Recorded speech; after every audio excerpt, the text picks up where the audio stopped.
Hi friends, this is Wani and welcome to Wani's house. Today's Let's Cook video is inspired by those meals that you make ahead of time and you don't eat it all, and what do you do with the leftovers? You make a new meal. So let's cook meatball subs. A couple of weeks ago, we had spaghetti and meatballs for dinner, and we did not eat all of the meatball sauce. So what did I do? I placed them in a Ziploc bag and threw it in my freezer. So this week, when I woke up this morning, I thought we would have meatball subs. And so the ingredients that you're gonna need for this recipe: meatball and your meatball sauce, your hoagie rolls, you can use provolone or mozzarella sliced cheese, whatever type of spaghetti sausage you would like to use. I'm using the garlic herb and some shredded Parmesan cheese. I love this Pepperidge Farm soft hoagie rolls. They're so soft and they're really good. I also had some leftover Parmesan cheese that I put in my Ziploc bag and threw it in the freezer, because you can freeze your Parmesan cheese.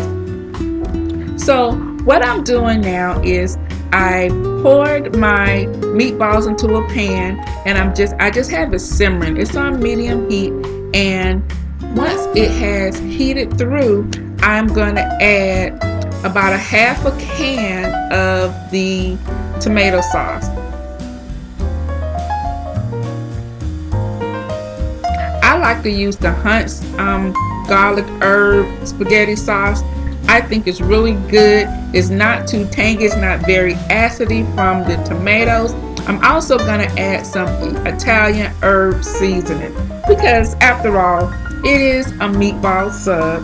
And so I'm going to add just enough so I can see the seasonings through and throughout the sauce.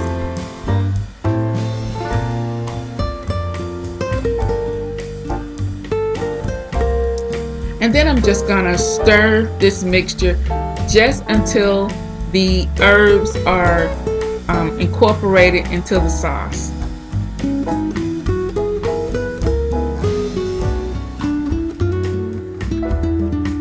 Now the next ingredient that I'm adding is some of my shredded Parmesan cheese.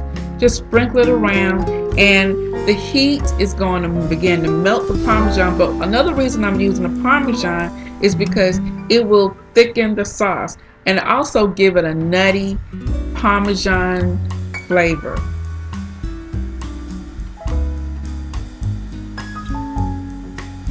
You see how thick that sauce is becoming? Yeah, this is going to be good, guys.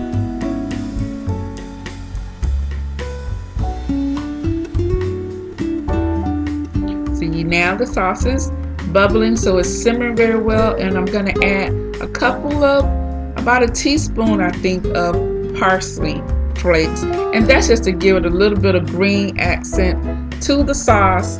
These are dried parsley. If I had fresh parsley and I would have diced them, it would have really been nice. It would have given it a fresh taste at the end, but I'm using the dried, and that is fine. It'll bring out some green color in this sauce.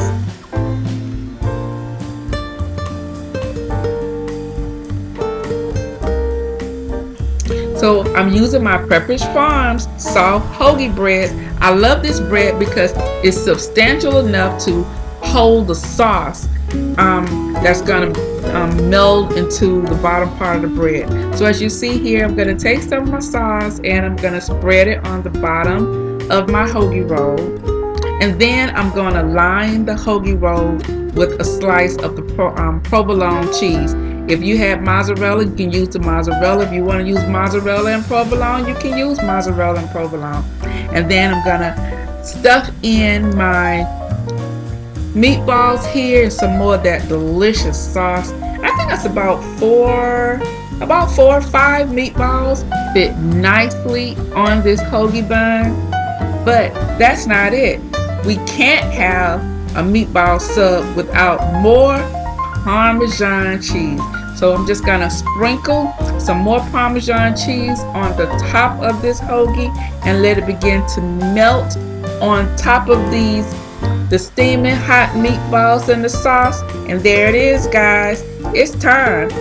Dinner is now served. Add this meatball sub with some chips, but if you would like, you could have like a Greek salad or some type of salad for your greens.